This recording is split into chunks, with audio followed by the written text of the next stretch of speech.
De første skridt, jeg har taget, er sket i en Vibo-lejlighed. Alle mine barndomsminder er jo knyttet til Vibo, det vil sige gården og fodboldbanen og legekammeraterne for de andre opgange.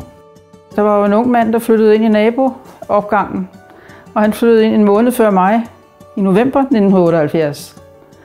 Og vi begyndte sådan at snakke lidt sammen, når vi mødtes på gaden og nede i cykelskuret, når vi skulle hente cykler og det ene med det andet. Og ja, det udviklede sig så da der var gået et par år eller sådan noget, så blev vi kærester. Vibo er det allerbedste sted, fordi vi har den perfekte størrelse i forhold til et boligselskab. Vi er sådan mellemstore.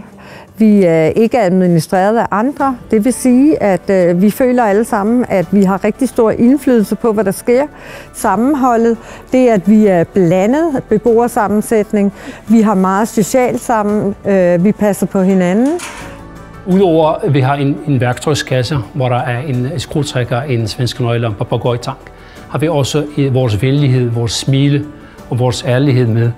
Det er det, beboerne har mere brug for, udover det, du skal reparere.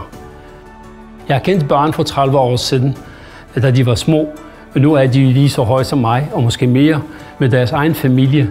Og når de kommer tilbage, så er de også glade for området. Så det giver mig en glæde, simpelthen. Vi er stolte af vores afdeling, og jeg er særdeles stolt, at jeg har været med i hele den udvikling, der har været lige fra A til Z.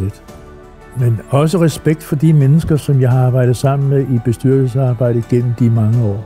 Høj som lav, dem der har været med, de har bidraget med det, de kunne, og mere kan du ikke forlange.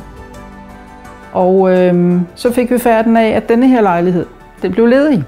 Så den 15. juni 1983 flytter vi ind i denne her lejlighed. Og her har vi boet siden. Vibo har jo været en del af mit liv i alle mit livs faser indtil videre.